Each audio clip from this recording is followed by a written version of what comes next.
When I read this, I was pretty freaking floored.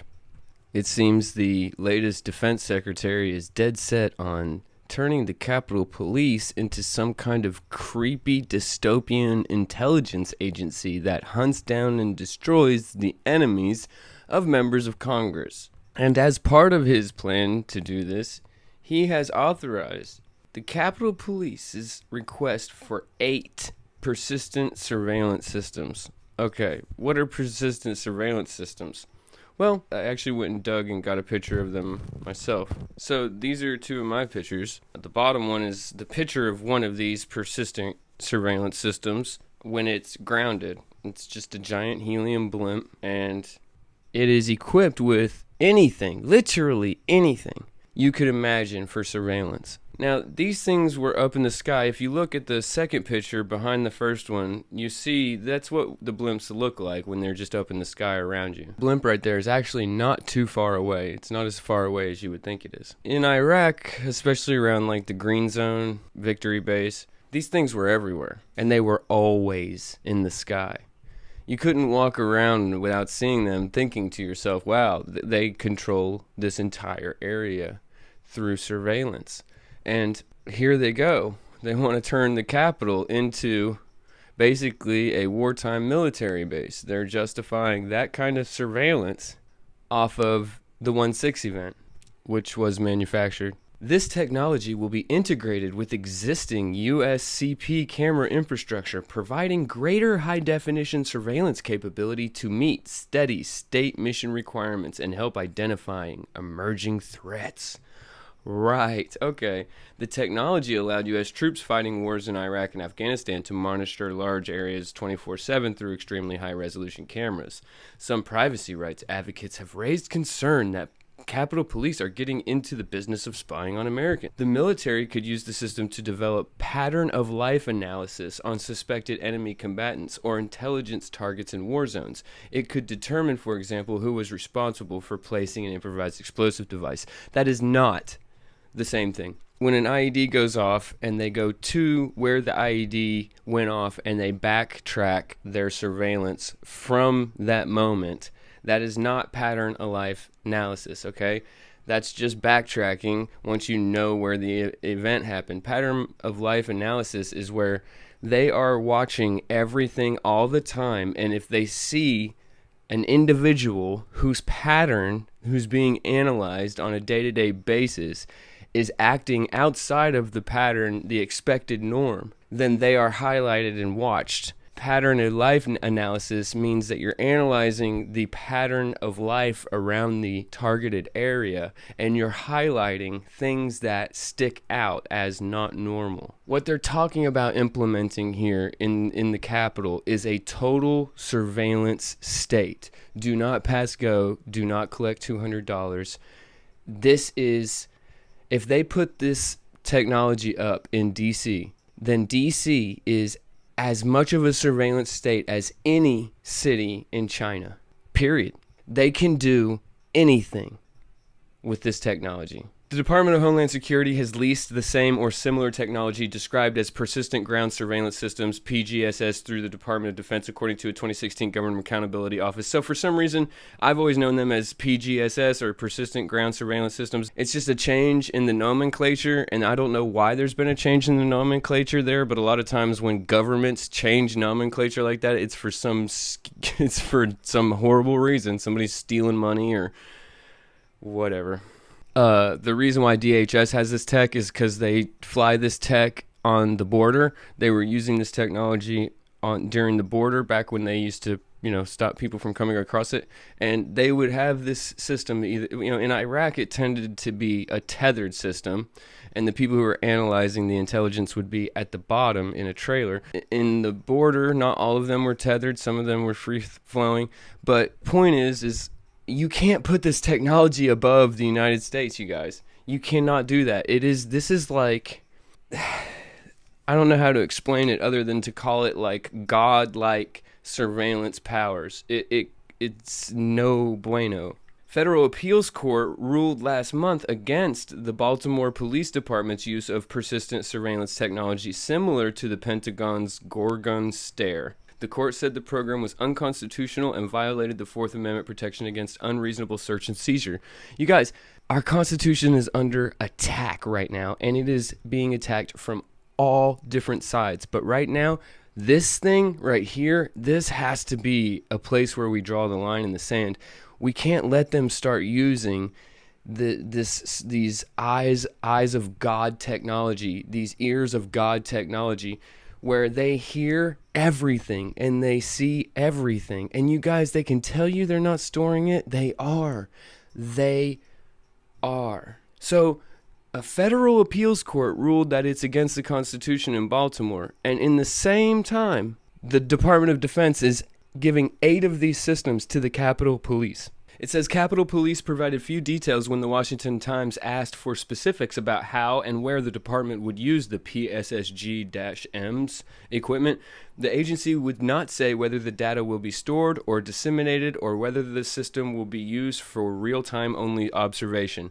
It doesn't matter what they say, it's all lies. It will all be surveilled, it will all be stored, it will all be accessed. It doesn't matter what they say.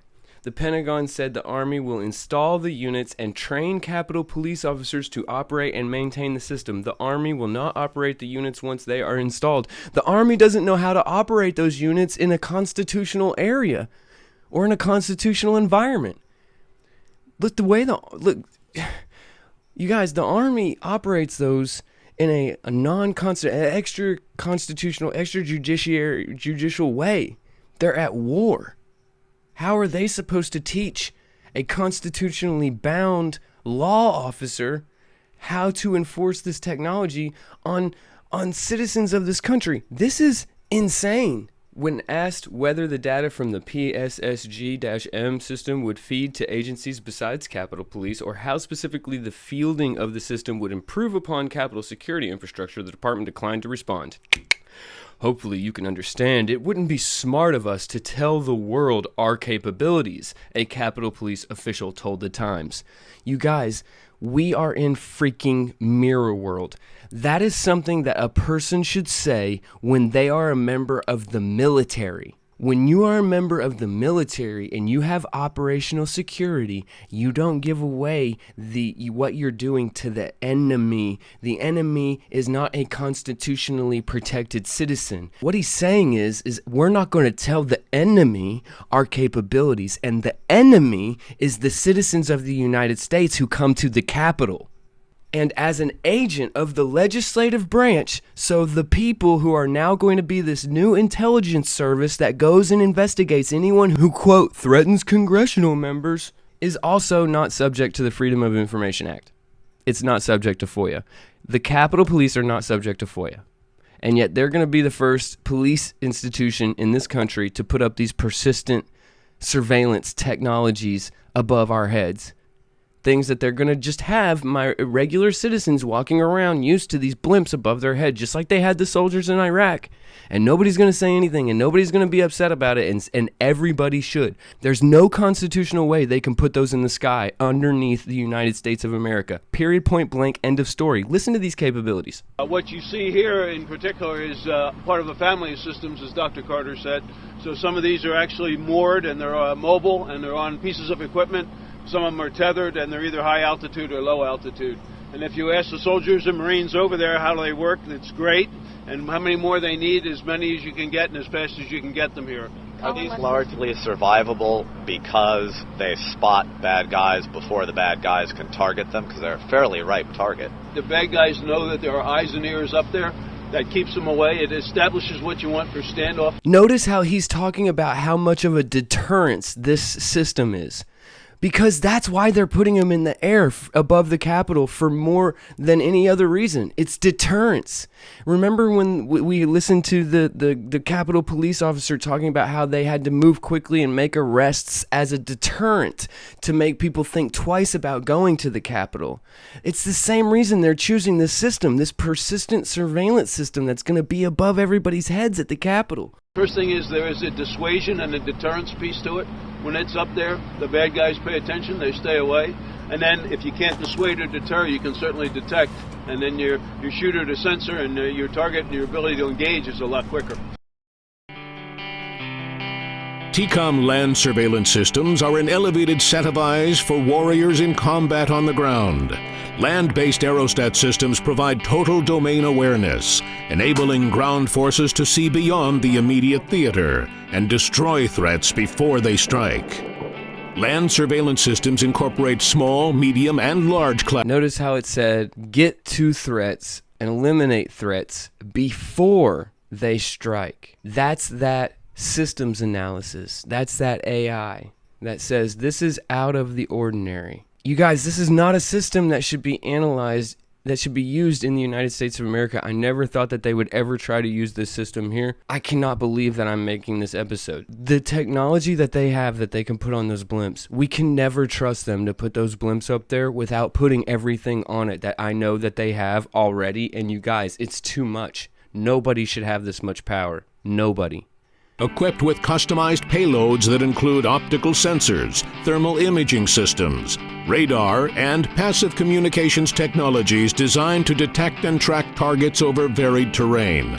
Versatile mooring stations for land-based... Okay, did you catch that just then? Well, for anybody who missed it, he gave out 4 bullet points, but they only listed 3 bullet points visually. The 4th bullet point he's talking about the technology that I'm so scared about them having with this system. And it's predictive, you guys. It's predictive. Let's watch this again. Payloads that include optical sensors, thermal imaging systems, radar, and passive communications technologies designed to detect and track targets over varied terrain. Passive communication technologies designed to locate and track multiple sources across terrain. Those blimps are doing passive monitoring of every type of signal in their AO. It doesn't matter what kind of signal you're using. It is doing passive analysis and passive surveillance on every signal that is done in its area of operation. And it can track those targets. And you guys, these blimps, I mean, I'm assuming they're not going to make it, where they could do this, but they could call in missile strikes from the Gulf into Baghdad if they needed to, using those blimps. They could get a Navy Hellfire missile to land in a square meter area using those blimps that also passively monitor cell phone communications. And the Capitol Police is just doing this, and y'all shut up and deal with it. Versatile mooring stations for land-based aerostats are available stationary, transportable, or fully mobile. The latter allows for constant, real-time surveillance while on the move. Ultimately, TCOM land surveillance systems can meet the mission anywhere, everywhere, every time. TCOM, actionable intelligence, elevated. You guys, this technology cannot be allowed to be put up over top of our country, and as soon as we allow them to do it, this country will never be the same again. Never. It will never be the same. Like, share, subscribe to the channel. Catch y'all next time.